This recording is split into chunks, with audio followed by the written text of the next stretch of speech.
The morning my daughter-in-law told me to stay out of my own kitchen, she was standing in front of my stove, wearing my apron, using my cast-iron skillet, the one my mother gave me 40 years ago, and she didn't even look up when she said it.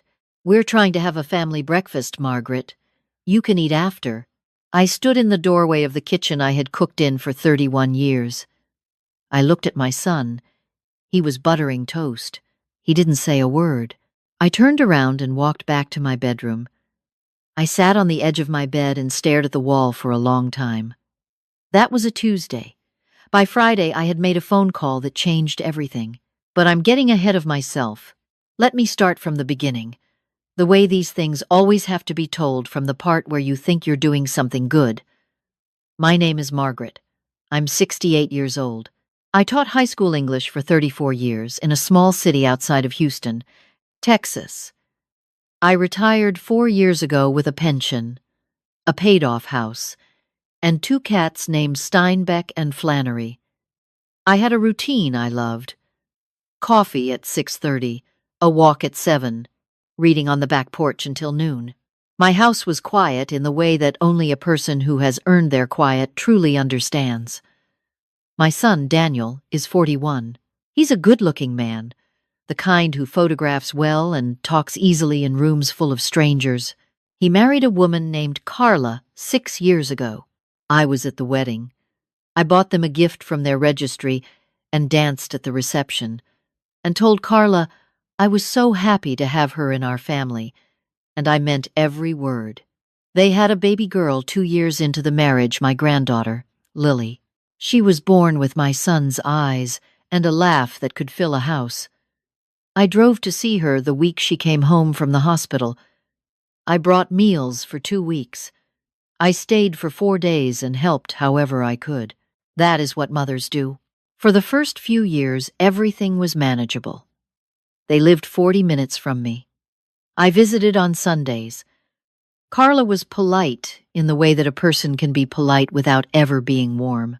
I noticed it, but I told myself it was just her personality. Some people take longer to open up. I was patient. Then Daniel lost his job.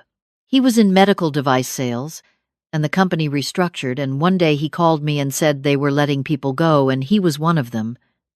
He wasn't panicking. He said he'd find something new in a few months. Carla had her job. She managed accounts for a marketing firm, and they had some savings. They would be fine. 3 months later, he called again. He asked if they could stay with me while they got back on their feet. Just for a little while, he said. Maybe 4 or 5 months. They needed to save on rent. He said it with the tone I remembered from when he was 17 and had broken my car's side mirror and was working up to telling me. I said yes, of course. He was my son. Lily was 3 years old. The house had 3 bedrooms. There was no version of me that could say no. They moved in on a Saturday in March. I had cleaned the guest room, bought new towels, put a nightlight in the hallway for Lily. I had made room in the refrigerator and cleared half the closet in the entryway. I was happy to do it. I want to be honest about that in the beginning. I was genuinely happy. The first month was fine. A little crowded, louder than I was used to, but fine. Lily would crawl into my bed in the mornings, and we would read together before breakfast. Those moments made everything worth it. The second month, small things started to shift. Carla began rearranging the kitchen. Not dramatically at first, just moving things to different cabinets. I would reach for a glass and it would be somewhere new. I would open a drawer for a spatula and find it in a different place. I didn't say anything. It was a small thing. Then she bought new throw pillows for the living room couch without asking. Then she replaced my dish soap with a brand she preferred. Then she started scheduling grocery deliveries that included things I would never buy and excluding things I used every week. I told myself she was nesting. She was a woman living in someone else's house, and maybe this was how she coped. I told myself to be generous. But the rearranging moved from objects to time. She started planning the household schedule when the television was used, when meals were served, When Lily had her bath, she would write out a weekly plan and leave it on the refrigerator as though it had been agreed upon, even though I had never been consulted. I went to Daniel about the dish soap. I know how small that sounds. But sometimes the small things are where you find the shape of the larger problem. I told him I would appreciate being included in decisions about the household. He looked at me with a kind of tired patience and said Carla was just trying to help and I should talk to her directly. I tried. Carla listened to me, speak with her eyes very still and her mouth in a neutral position. And when I finished, she said, "I hear you, Margaret. I'll keep that in mind." Then she went back to what she was doing. Nothing changed. By the 4th month, Carla had started making comments in front of company. A neighbor of mine, Diane, came over for coffee one afternoon, something she and I had done for 15 years, and Carla sat down with us, uninvited, and within 10 minutes said, with a little laugh, "Margaret still lives like it's 1987. We've been trying to modernize the place." Diane looked at me. I looked at my coffee cup. I didn't say anything. After Diane left, I sat in my bedroom and I thought about that sentence for a long time. We've been trying to modernize the place. My place. My 31 years of living in this place, reduced to a before and after project someone else was managing. I still said nothing. I am telling you this because I want you to understand. I am not a woman who does not speak. I have stood in front of classrooms full of teenagers and commanded attention. I have negotiated salary increases and led department meetings and handled difficult parents at school conferences. Silence was not my nature. But something about being inside my own home, with my own son present, made me feel like the floor could shift at any moment. I was afraid of what saying the wrong thing might cost me time with Lily mostly. That fear kept me quieter than I should have been for longer than I should have been.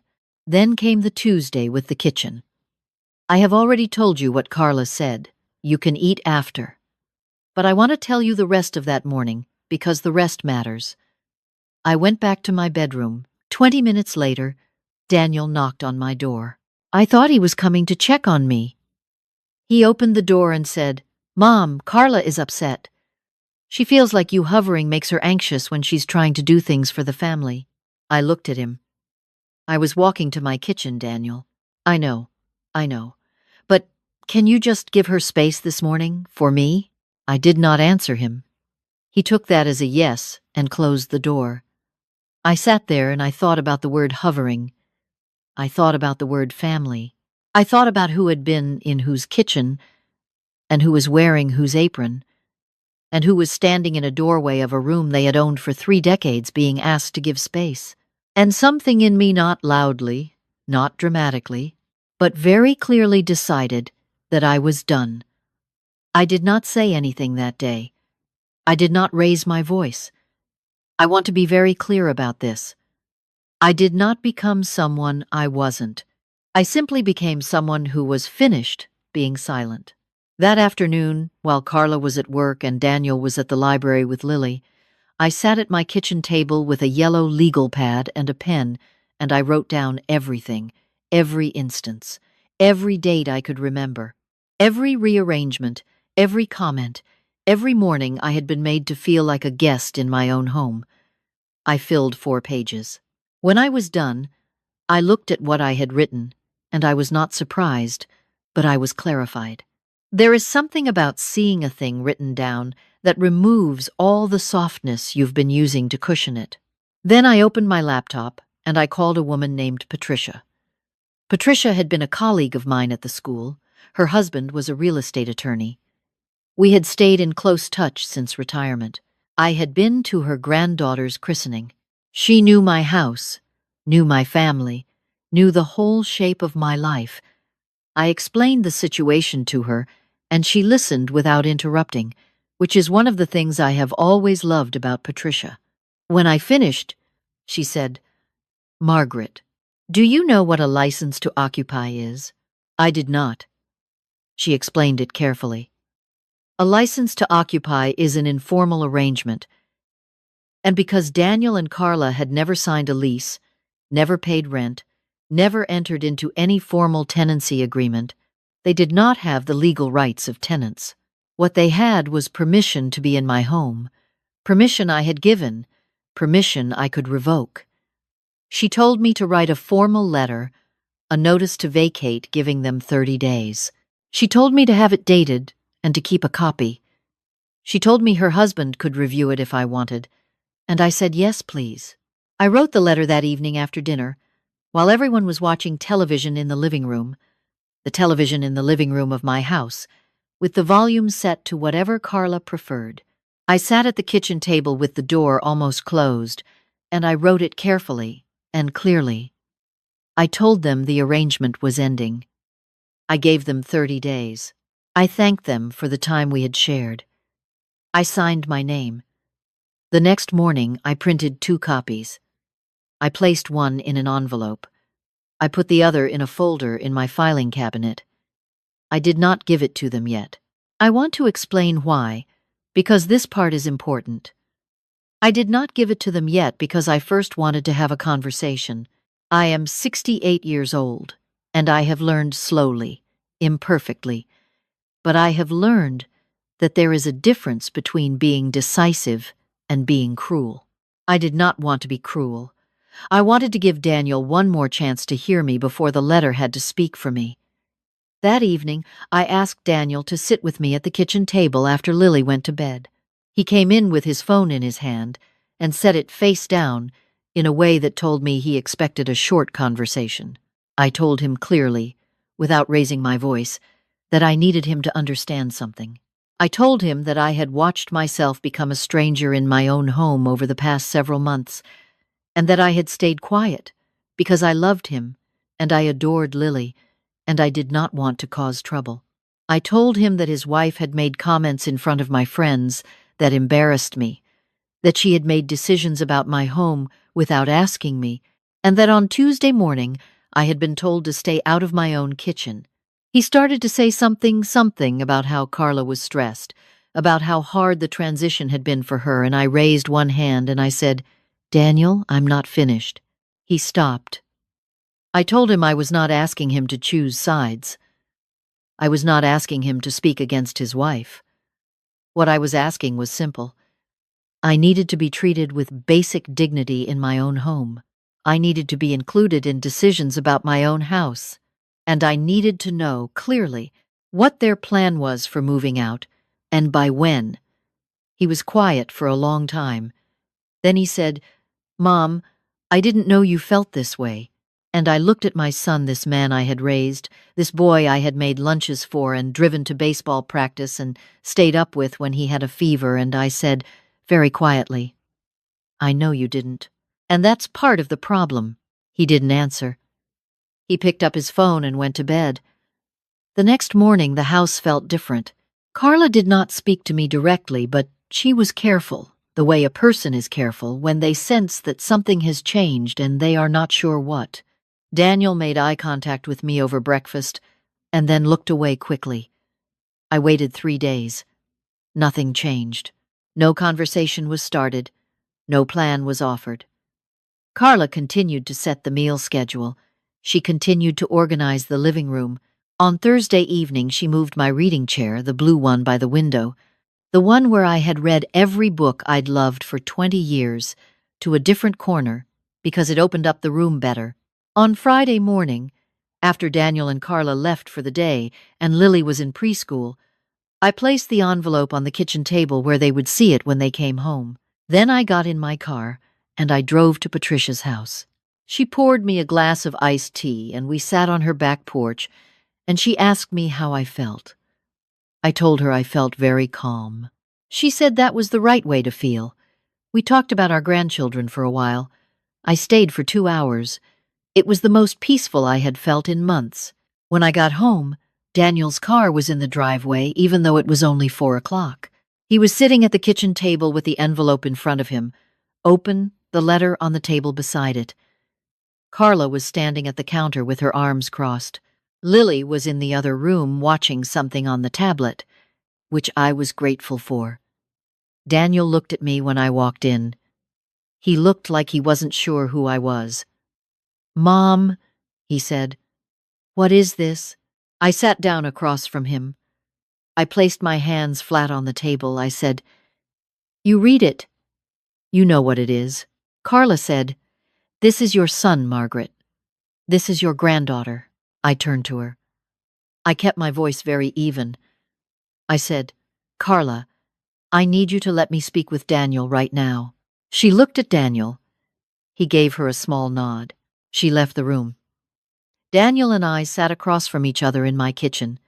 The kitchen I had eaten breakfast in, made birthday cakes in, cried in, laughed in, lived in, and I said, "I had a conversation with you 3 days ago. I told you what I needed. I waited, and nothing changed. So now the letter says what I couldn't make you hear. You're kicking us out. I'm giving you 30 days to make a plan.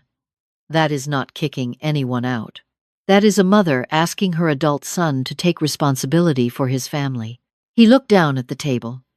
He was quiet. Then he said, "She's not going to take this well." I said, "I know. That's not my responsibility to manage." He didn't say anything for a long time. Then he nodded, very slowly, in the way that people nod when they are accepting something they don't want to accept. It was not a happy nod, but it was an honest one. And there was something in seeing it that made my chest feel less tight than it had in months. The next 30 days were not easy. I want to be honest with you about that. Carla stopped speaking to me almost entirely, except for the necessary logistics of sharing a space. There were evenings that were very cold and quiet, in a way that required effort to sit through. Daniel moved between us like a man walking a narrow path over uncertain ground, trying not to fall to either side.